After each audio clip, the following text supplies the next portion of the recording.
Vamos a empezar con la presentación de hoy.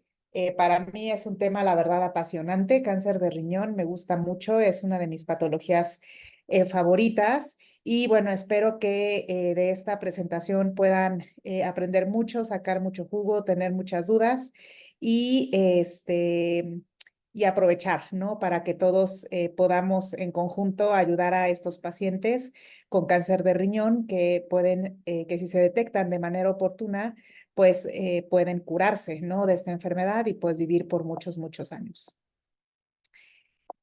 Eh, ok, entonces les voy a hablar en primer lugar sobre algunos datos generales de los riñones, ¿no? Muchas veces necesitamos como esta refrescadita de la anatomía, ¿no? De la fisiología de los órganos.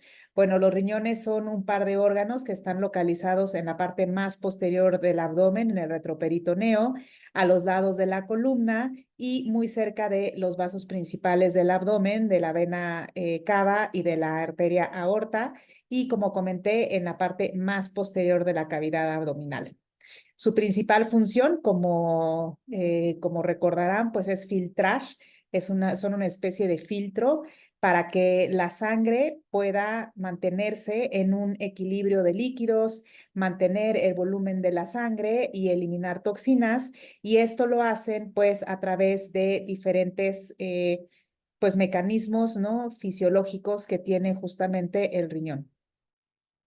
Cada riñón, ya entrando como un poquito más hacia al detalle, ¿no? De qué son los riñones, pues cada riñón va a estar rodeado por una capa de grasa, como podemos verlo aquí en la figura, y arriba de cada riñón tenemos una glándula muy importante que es la glándula adrenal o la glándula suprarrenal. También importante reconocer a la pelvis renal, que es justamente la unión entre el riñón y la vejiga. Como sabemos, pues la sangre se va a filtrar a través de todos estos glomérulos del riñón. Al final vamos a tener como resultado final la orina, que justamente va a ir hacia la pelvis renal y va a bajar a través del uréter a la vejiga. Y también muy importante saber que cada riñón tiene una arteria y una vena y que esto también es importante porque en el caso del cáncer de riñón, una de las extensiones que podemos tener tumorales pues es justamente hacia la vena renal y que eso pues nos va a dar pues la pauta para saber si podemos o no podemos hacer una cirugía, una nefrectomía, un tratamiento curativo o si el cirujano tiene incluso que entrar con un equipo multidisciplinario para tratar de resecar estos grandes trombos tumorales que pueden llegar incluso hasta las aurículas. Como comentamos y comentando un poquito más a fondo, pues el riñón tiene diferentes funciones, entre las cuales más específicamente se encuentra regular las concentraciones de sales y agua en la sangre, la secreción de residuos y sustancias extrañas, por ejemplo, pues los medicamentos, no todos los medicamentos, pero hay muchos medicamentos, inclusive de quimioterapia, que se van a filtrar por el riñón y se van a desechar por el riñón. También produce algunas hormonas muy importantes que van a regular el volumen sanguíneo y la presión arterial. Sabemos que el riñón forma parte muy importante, es un órgano de choque y parte de su función es secretar este tipo de hormonas para que se pueda mantener la presión arterial en caso de emergencias como pérdidas sanguíneas súbitas y la producción de algunas otras hormonas que nos ayudan a mantener algunos otros órganos, ¿no? No solamente el riñón, como el calcitriol, ¿no? Que nos ayuda a la calcificación de los huesos, y la eritropoyetina, que nos ayuda a la formación de células sanguíneas, específicamente de eritrocitos. Y bueno, ya sabiendo todo esto, pues vamos a hablar más específicamente acerca del cáncer de riñón. Entonces, un recordatorio de qué es el cáncer, porque normalmente hablamos de cáncer y luego se nos olvida que pues es una neoplasia que tiene o contiene células que van a crecer excesivamente, que van a crecer de una manera descoordinada con respecto al crecimiento de las células de los tejidos normales y que este crecimiento excesivo va a persistir a pesar de que cesa el estímulo que provoca el cambio. ¿Esto qué quiere decir? Por ejemplo, si tenemos a una persona que fuma mucho y que esto ha hecho que deseche, ¿no? Los residuos de la nicotina a través de la vía urinaria y que esto provoque una inflamación en la vejiga que haga que haya una normalidad en las células de la vejiga y estas empiecen a crecer de manera excesiva, aunque la persona deje de fumar, este crecimiento excesivo va a continuar, ¿no? Y a eso le llamamos una célula maligna. Además, pues el cáncer tiene la característica de que va a invadir y a destruir estructuras adyacentes y que tiene la capacidad de diseminarse a sitios distantes, que es lo que llamamos pues metástasis. El cáncer de riñón específicamente va a provenir de los tejidos que conforman al riñón. Y la realidad es que aunque hay pues histologías más frecuentes y menos frecuentes, el cáncer de células renales en general al 90% va a corresponder a este tipo de cáncer de células claras.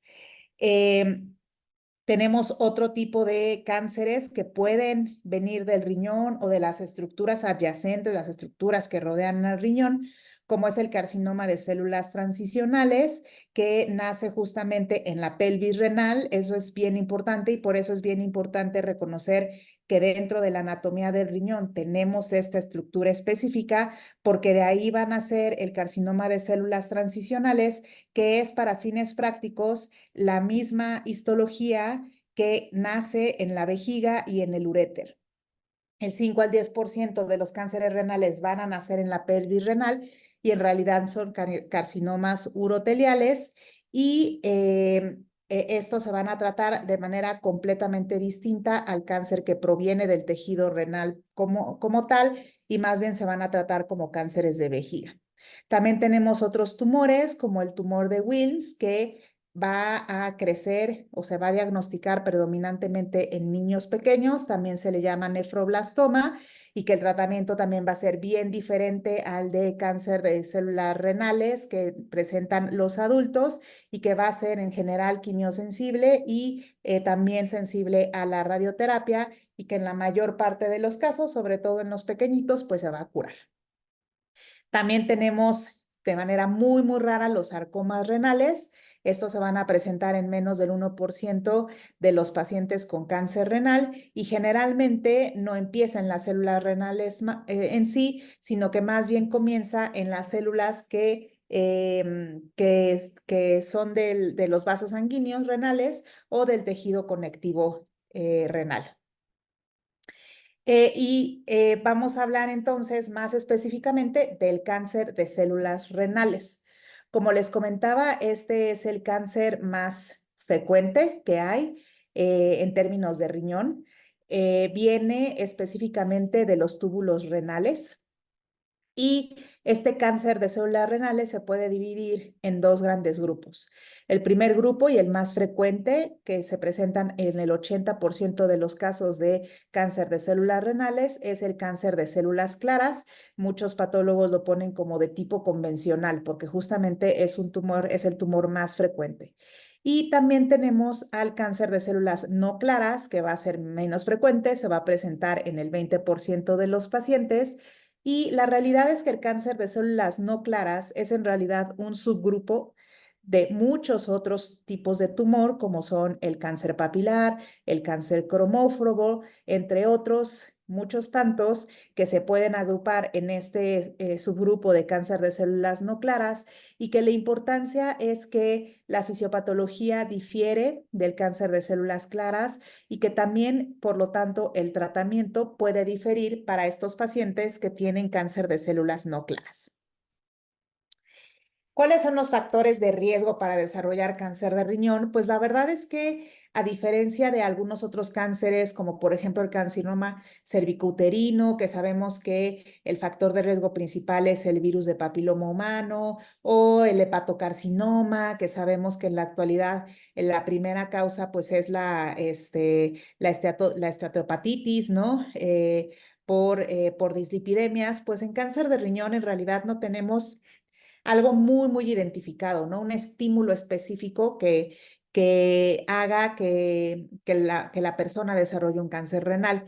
En realidad, lo que sabemos es que es una enfermedad multifactorial. Sí sabemos que está asociado a agentes ambientales. Lo más frecuente, digamos que el factor de riesgo más importante es el tabaquismo, pero también de manera muy importante la hipertensión y la obesidad son factores de riesgo muy importantes para el desarrollo de cáncer renal. También se han identificado otros, digamos que, síndromes asociados, ¿no?, a este síndrome metabólico, como la diabetes mellitus, consecuencias de todas estas enfermedades crónicas, como la insuficiencia renal, específicamente los pacientes que tienen diálisis, y algunas otras cosas que son como menos frecuentes, como algunos factores genéticos de los que ahorita vamos a hablar, ocupacionales, ¿no? Específicamente la gente que se dedica a las pieles, ¿no? Tienen un riesgo más elevado de desarrollar cáncer renal, y la raza, ¿no? En general, los pacientes caucásicos, de origen caucásico, tienden más a tener cáncer de riñón que el resto de las razas. Y también es importante decir que en términos de género, de sexo, los hombres van a tener más riesgo de tener cáncer de riñón que las mujeres. Entonces aquí están representados pues algunas, digamos que los mismos factores de riesgo en... en representación como tabla. Vemos que el tabaquismo pues es el principal factor de riesgo para estos pacientes, pero la obesidad también es un factor de riesgo muy importante, y de hecho en mi consulta en el día a día, ¿no? Pues la mayor parte de los pacientes con cáncer de riñón, probablemente el 80%, tienen algún antecedente de este tipo: obesidad, diabetes de larga evolución, hipertensión, o son fumadores. Muy importante, definitivamente, que hay cánceres de riñón hereditarios. Sin embargo, pues pues ocurre en la menor parte de los pacientes. Solo el 2% de los pacientes van a tener un cáncer hereditario, y aquí, bueno, están mencionadas las tres principales enfermedades o síndromes hereditarios a los que el cáncer de riñón está asociado. En primer lugar, la enfermedad de von Hippel-Lindau, que se va a asociar justamente a la mutación del gen VHL del mismo nombre, y que va a ser el síndrome más frecuente asociado a cáncer de riñón. Sin embargo, también podemos tener algunas mutaciones hereditarias, como las mutaciones del gen MET o las mutaciones del gen del fumarato hidratasa, que va a llevar al carcinoma papilar hereditario, un tipo de cáncer renal de no células claras, como comentamos anteriormente, y también las mutaciones en el en este gen FLCN, que hace que haya una sobreexpresión de c-KIT, y que se va a presentar como cáncer de riñón en estos pacientes que tienen el síndrome de Birt-Hogg-Dubé. Pasando ya un poquito más a la parte práctica, ¿no? ¿Cuáles van a ser los síntomas que se van a asociar a la presencia de un cáncer de riñón? Bueno, pues tenemos una triada clásica, ¿no? Que son hematuria, más en un costado, o dolor en un costado. Sin embargo, hoy en día solo el 10% de los pacientes se van a detectar por estos síntomas, y la realidad es que se le llama, yo creo que muy bien, a este cáncer, el tumor del internista, ¿no? Y es porque el paciente no necesariamente se va a presentar con hematuria o con masa o dolor, sino que podemos tener síndromes paraneoplásicos, ¿no? Los síndromes paraneoplásicos son pues grupos de signos y síntomas que van a ser generados por diferentes sustancias que el mismo tumor va a secretar. Entonces, por ejemplo, en cáncer de riñón, no es infrecuente que el paciente se presente únicamente con anemia. Hasta el 21% de los pacientes con cáncer de riñón se van a presentar con anemia. También hay un porcentaje, alrededor del 9%, que se van a presentar con fiebre, y hasta un 7% de los pacientes van a ser diagnosticados con hipercalcemia. Entonces, si el paciente, y bueno, de manera muy importante, el 28% con pérdida de peso. Entonces, si tenemos a un paciente que se nos presenta nuestra consulta con cualquiera de estos síntomas, fiebre, anemia, pérdida de peso, hipercalcemia, todos dentro del abordaje diagnóstico, ¿no? Dentro de nuestro árbol de decisiones, debemos tener en cuenta que cáncer de riñón puede ser una causa de que este tipo de síntomas se presenten. Y también es importante mencionar que en la actualidad hasta el 50% de los pacientes se van a diagnosticar de manera incidental. ¿Esto qué quiere decir? Pues que son pacientes que llegan por cualquier otro motivo a hacer un estudio de imagen, ya sea un ultrasonido o una tomografía, y resulta que pues se les encuentra un tumor renal con sospecha de cáncer renal totalmente accidental, ¿no? O sea, sin querer realmente o sin sospechar necesariamente que pueda haber un cáncer de riñón. ¿Cómo se sospecha que pueda haber un cáncer de riñón? Bueno, pues ya vimos toda la parte de los síntomas y de los signos.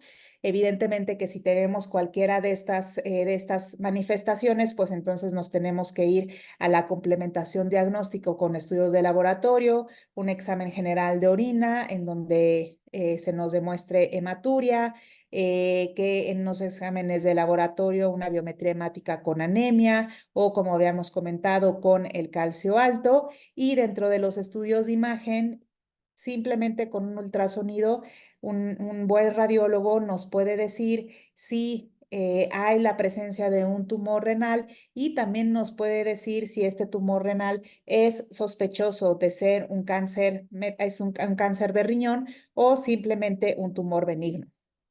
Claro, tenemos que confirmar todo esto, de preferencia con una tomografía de abdomen, que va a ser un poquito más específica que el ultrasonido para diferenciar entre un tumor benigno o uno maligno, y además tiene la ventaja, pues, de que nos va a ayudar a determinar la extensión de la enfermedad a nivel local, ¿no? Es decir, qué tan grande está el tumor, si este tumor invade alguna estructura adyacente o si hay un trombo tumoral que por lo menos llega hasta que se mete por la vena renal y que puede llegar incluso a la vena cava, hasta el diafragma o más arriba. El diagnóstico definitivo del cáncer renal, pues de preferencia se debe de hacer con una cirugía. La cirugía se utiliza no solamente para tratar el cáncer de riñón cuando está localizado, sino que también nos va a ayudar a diagnosticar bueno, a confirmar, ¿no? Lo que ya vimos en un estudio de imagen, nos ayuda a confirmar que es un cáncer de riñón y nos ayuda también a saber qué tipo de cáncer de riñón es. Para nosotros es bien importante saber el tipo de riñón, el tipo de cáncer de riñón. Ya lo hablamos anteriormente de que hay muchos tipos de cánceres de riñón y esto pues nos va a ayudar a decidir cuál va a ser el paso a seguir en términos de tratamiento. Actualmente también es importante mencionar que podemos podemos hacer a un paciente una nefrectomía parcial o una nefrectomía radical. En general, las nefrectomías parciales se prefieren para tumores que son pequeños, ¿no? Pero que en general miden menos de 4 centímetros y que además no están invadiendo la pelvis renal, es decir, que pueden ser resecables. O para pacientes pues que tienen un estado funcional pobre, ¿no? Que no van a poder tolerar que se les quite el riñón completo, o para pacientes con algunos síndromes hereditarios, como hablamos anteriormente, como el síndrome de von Hippel-Lindau, que sabemos que el paciente puede generar más tumores malignos en el riñón y que sabemos que vamos a necesitar más cirugías posteriormente y queremos conservar la función renal pues hasta donde sea necesario. Pero en general, los pacientes con cáncer renal se tratan con una nefrectomía radical y esta nefrectomía radical incluye quitar el riñón completo con los vasos renales y esto nos va a permitir pues hacer una adecuada tapificación del tumor y pues en muchos pacientes curarlos. El reporte patológico es bien importante. El patólogo no solamente nos dice cáncer renal, de preferencia un buen patólogo pues nos va a decir el tipo de tumor, no si es un cáncer renal de células renales o uno del urotelio, si es de células renales, si es de células claras o si es un cáncer papilar o un cromófobo. Nos va a decir el tamaño del tumor, la extensión dentro del riñón, cuántas de las capas del riñón invade, el grado tumoral y algunas características y la presencia de algunas características de alto riesgo, como podrían ser, por ejemplo, la presencia de patrón sarcomatoide, que ahora reconocemos que es un factor muy importante, no solo pronóstico, sino también predictivo, ¿no? Porque sabemos que estos pacientes en general, pues deben ser tratados agresivamente con tratamiento de inmunoterapia. Ya que tenemos, digamos que la sospecha diagnóstica por una tomografía o que ya se hizo la nefrectomía y confirmamos que es un cáncer de riñón, bueno, pues entonces hay que hacer estudios de extensión para saber o para verificar que no hay enfermedad fuera del riñón. Hay que complementar con una tomografía de tórax. El pulmón es uno de los principales sitios de metástasis para el cáncer de riñón, entonces es muy importante. Y si el paciente tiene, por ejemplo, algún dolor óseo específico, le duele un brazo, le duele una pierna, es importante hacer gamma óseo. No, tampoco es infrecuente que los pacientes con cáncer de riñón tengan metástasis óseas. Y si hay algún dato de neurológico, de focalización neurológica, pues también es muy importante hacer una tomografía de cráneo, una resonancia magnética de cráneo para descartar que no haya metástasis en sistema nervioso central. Muy importante, el PET no es estándar para cáncer de riñón, aunque sirve, ¿no? Realmente no aporta mucho más de lo que nos da una tomografía de tórax y de abdomen, entonces no es para nada obligatorio tener un PET para poder hacer el diagnóstico o para empezar un tratamiento para estos pacientes, y obviamente que los laboratorios generales para saber que no haya, como comenté anteriormente, pues algún dato de algún síndrome varianoplásico, hipercalcemia, por ejemplo, o una anemia profunda que tengamos que resolver en el momento.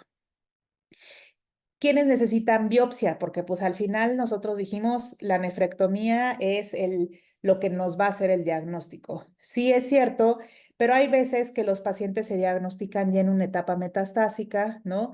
Que el paciente llega por falta de aire o con alguna focalización neurológica o con algún dolor en algún hueso, y en realidad se diagnostica por el síntoma de la metástasis más que por los síntomas asociados al cáncer de riñón. Y en esos casos muchas veces es igual de útil hacer una biopsia que hacer una nefrectomía, y estos pacientes se pueden hacer una biopsia sin problema. Antes se tenía, digamos que la idea de que hacer una biopsia podía implantar a las células tumorales en el peritoneo, ¿no? Y que esto nos podía generar implantes peritoneales, pero la realidad es que con las técnicas modernas esto no es cierto y no hay problema si hacemos una biopsia de riñón y nos esperamos para hacer la nefrectomía, sobre todo cuando el paciente está ya en una etapa avanzada con enfermedad metastásica. Y también va a haber pacientes que van a necesitar un asesoramiento genético, aunque no es frecuente, pues siempre tenemos que pensar que puede haber algún síndrome hereditario en estos pacientes que tienen múltiples tumoraciones renales, que tienen el diagnóstico de cáncer muy jóvenes, en pacientes menores de 46 años, o si tienen una historia familiar de cáncer de riñón. Ahora, ¿cuántas etapas tiene el cáncer de riñón o cómo etapificamos el cáncer de riñón? Bueno, pues como muchos de los tumores o la mayor parte de los tumores, el cáncer de riñón tiene 4 etapas. La etapa 1 a 3, pues el cáncer está localizado en el riñón, y las diferencias, en primer lugar, son en tamaño, y ya para la etapa 3, pues ya es cuando el tumor está invadiendo pues las estructuras contiguas del riñón, o incluso, como les había explicado antes, hay trombos tumorales en los vasos renales o incluso en la cava. Y pues de etapa 4, que es la etapa más avanzada y que es cuando el tumor ha hecho metástasis. Y como les comentaba también, pues el tratamiento va a diferir de acuerdo a la etapa. En pacientes que tienen etapa 1, 2 y 3, en general, el tratamiento va a ser quirúrgico. Van a ser pues diferentes tipos de nefrectomía, sobre todo en la etapa 1, en los pacientes que tienen tumores pequeños, que no invaden la pelvis renal y que pueden ser candidatos a nefrectomía parcial, pueden ser llevados a nefrectomía parcial. Hay algunas alternativas a la cirugía, algunas alternativas locales como la crioablación o la radioablación, pero esto en general se reserva para tumores muy pequeños, menores de 1 centímetro y en pacientes que definitivamente no son candidatos a una cirugía. En la etapa 2 y 3, en general, se hace la nefrectomía. Evidentemente que en estas etapas 3 que tienen un trombo tumoral muy extenso que se extiende hasta la aurícula, pues el cirujano tendrá que entrar, el urólogo en general, que son los que hacen la nefrectomía, pues tendrá que entrar no solamente él, sino que tendrá que ponerse de acuerdo con cirujanos vasculares justamente para intentar hacer la resección de este tumor y pues muchas veces puede suceder que no haya las herramientas para hacer la resección de este tipo de tumores y que entonces pues se tengan que tomar como localmente avanzados e irresecables. En estos pacientes etapa clínica 3, cuando identificamos ya por patología que hay enfermedad de alto riesgo, pues la inmunoterapia ahora se sabe que es una estrategia que va a prolongar la supervivencia de estos pacientes que tienen enfermedad avanzada con factores de alto riesgo para tener una recurrencia. Para la etapa 4 hablaremos más adelante, pero hay en este momento pues múltiples estrategias de tratamiento que han demostrado prolongar la vida de estos pacientes también. ¿Cuál es la importancia del cáncer renal? Bueno, pues vamos a hablar un poquito ya de números, ¿no? Sabemos que en el 2020 se diagnosticaron 431,000 casos nuevos de cáncer de riñón y también este cáncer produjo 179,000 muertes en general en el mundo. ¿Qué pasa si vemos un poquito más de cerca, ¿no? Y lo vemos dividido por regiones. ¿Hay diferencias en cuanto a incidencia y a mortalidad? Sí, sí las hay. En general, podemos ver en esta tabla cómo los países europeos y Norteamérica, específicamente Canadá y Estados Unidos, pues quizás van a tener tanto incidencias como mortalidades, sobre todo incidencias más altas para cáncer de riñón que los latinoamericanos. ¿No? En Latinoamérica en general, cáncer de riñón representa el lugar 13 en cuanto a incidencia, en Europa el 9, en Norteamérica el 8. Sin embargo, cuando vemos la mortalidad, pues realmente podemos ver que en Europa y en Norteamérica la mortalidad ocupa, pues no está dentro de los 10 primeros lugares de mortalidad, el 11 en Europa, en 3 en Norteamérica, y aunque en Latinoamérica ocupa el lugar 14, pues podemos ver que pues la mortalidad y la incidencia en Latinoamérica están muy cerca, lo cual quiere decir que pues muchos de estos pacientes con cáncer de riñón, diagnosticados con cáncer de riñón, están muriendo, ¿no?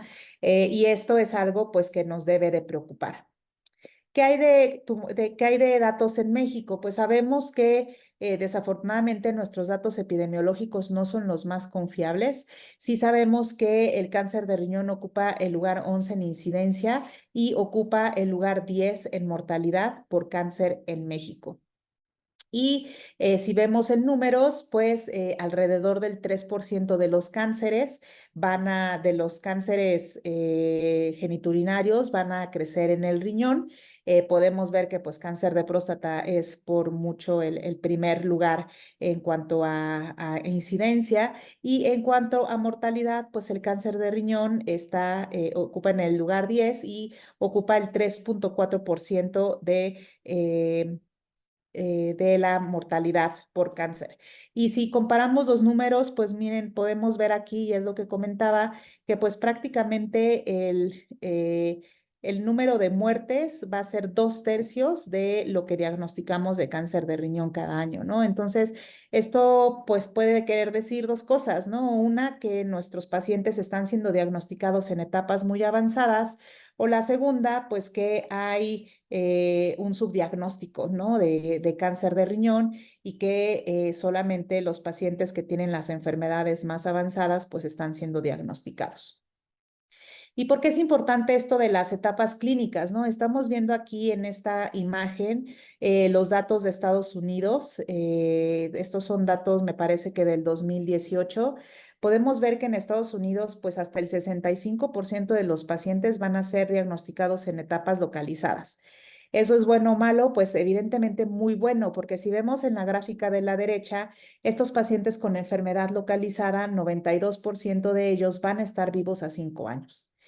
En Estados Unidos específicamente, únicamente el 16% de los pacientes van a ser diagnosticados en una etapa avanzada, ¿no? Con metástasis a distancia, pero vean cómo estos pacientes con enfermedad a distancia, pues únicamente el 14% van a estar vivos a 5 años. Entonces, aquí creo que esta gráfica, la importancia de ella, pues es que uno, obviamente que tenemos que hacer el esfuerzo por diagnosticar a nuestros pacientes en etapa localizada porque es lo que los va a salvar, ¿no? A curar, a no permitir que mueran por esta enfermedad. Y lo segundo, pues que en estos pacientes que son diagnosticados con enfermedades avanzadas, pues necesitamos tratamientos que los ayuden a vivir más. Y aquí les muestro una gráfica, es una gráfica un poquito compleja, quizás en la parte de la izquierda vemos enlistados pues los diferentes cánceres de diferentes lugares, de mama, de riñón, de ovario, de testículo, y las diferentes barras de diferentes colores nos indican los supervivientes, ¿no? La barra más cafecita son pacientes que viven, el porcentaje de pacientes que viven menos de 5 años, y la barra negrita son los pacientes que se sabe que viven 20 años o más. Y por poner un ejemplo de largos supervivientes, tenemos el cáncer de testículo. Sabemos que cáncer de testículo es una enfermedad que se cura, ¿no? Se cura con cirugía, se cura con quimioterapia, y podemos ver que pues el 41% de los pacientes van a estar vivos a 20 años, y si tomamos en cuenta el punto de corte de 5 años, únicamente el 16% de los pacientes con cáncer de testículo va a vivir menos de 5 años, ¿no? Entonces, ¿qué es lo que queremos para el resto de las neoplasias? Pues obviamente acercarnos a la supervivencia que tienen estos pacientes de cáncer de testículo, y si vemos de cerca los datos que tenemos actualmente de cáncer de riñón, pues podemos ver que bien poquitos pacientes van a estar vivos más de 15 años, ¿no? Más de 15 o 20 años, pues realmente apenas el 20% de ellos van a estar vivos, y definitivamente necesitamos diagnóstico oportuno y tratamientos más eficaces. Y en este sentido, y les comentaba que los pacientes con enfermedad avanzada tienen hoy en día más oportunidades de tratamiento. Sabemos y utilizamos desde hace mucho tiempo estos medicamentos antiangiogénicos. El cáncer de riñón en su fisiopatología depende mucho de los vasos sanguíneos. Estos medicamentos como sunitinib, pazopanib, axitinib, cabozantinib, lenvatinib, lo que hacen es disminuir la vascularidad del tumor, y eso ayuda a controlar la enfermedad. Y en los últimos años también hemos introducido los medicamentos de inmunoterapia para estos pacientes, como el pembrolizumab y el nivolumab, y realmente estos son los medicamentos que nos han ayudado a prolongar la supervivencia de estos pacientes. ¿Cómo utilizamos estos medicamentos hoy? Pues la realidad es que en general la mejor estrategia de tratamiento para estos pacientes con enfermedad metastásica es la combinación de estos tratamientos. ¿Qué pasa cuando combinamos dos tratamientos de inmunoterapia o un tratamiento de inmunoterapia con un tratamiento de antiangiogénico? Pues que las tasas de respuesta se van a elevar, va a haber mejor control de síntomas, se va a prolongar la supervivencia libre de progresión, y además con un adecuado perfil de toxicidad, sin deterioro de la calidad de vida. Y esta es, digamos, que una gráfica hipotética, ¿no? De lo que nosotros esperamos de estos tratamientos de inmunoterapia, y vean aquí cómo se genera una meseta, ¿no? Quizás ciertamente no todos los pacientes van a responder a estos tratamientos, a estas combinaciones, pero lo que esperamos justamente es ver esto, ¿no? Este tipo de curva en el que sí hay una caída, ¿no? En la que pues hay pacientes que desafortunadamente no se van a curar o no se va a controlar su enfermedad con estos medicamentos, pero llega un punto en el cual se hace una meseta, ¿no? Son estos pacientes que pueden ser muy largos respondedores con este tipo de estrategias de combinaciones de inmunoterapia o combinaciones de inmunoterapia con antiangiogénicos que ahora vemos que pueden sobrevivir durante muchos, muchos años y eso es pues a lo que nosotros quisiéramos llegar. Pero creo que lo más importante, y siempre en el cáncer tenemos que resaltar eso, pues lo más importante es la prevención. ¿Cómo se puede prevenir el cáncer de riñón? Pues la realidad es que, como habíamos comentado, el cáncer de riñón es un tumor que se asocia a enfermedades crónicas, a obesidad, a hipertensión, a tabaquismo, ¿no? Entonces, ciertamente todas estas estrategias de tener una dieta balanceada, hacer ejercicio, no fumar, todas estas estrategias van a reducir la probabilidad de que una persona pueda desarrollar cáncer de riñón y siempre tenemos que recordarle a nuestros pacientes cuando los estamos viendo en una consulta de primer contacto la importancia que tienen estas estrategias, no solamente para prevenir la diabetes y la hipertensión o la cardiopatía isquémica, sino también múltiples cánceres, entre ellos el cáncer de riñón. Ahora, ¿cuál es el papel del médico general en el cáncer de riñón? Pues ya lo habíamos dicho, ¿no? Y nada más para recalcar, paciente con hematuria, pérdida de peso, dolor en un flanco, anemia, hay que hacer laboratorios, hay que hacer un examen general de orina, descartar que no haya hematuria, hacer una biometría hemática, ver que no haya anemia, una química sanguínea para descartar hipercalcemia y un ultrasonido abdominal para descartar que no haya un tumor renal y en cuanto identificamos que hay un tumor renal sospechoso por ultrasonido o por algún otro estudio de imagen, es muy importante hacer la referencia a un urólogo de la manera más pronta posible para que este urólogo pueda hacer la respectiva tapificación y proceder con el tratamiento que corresponda.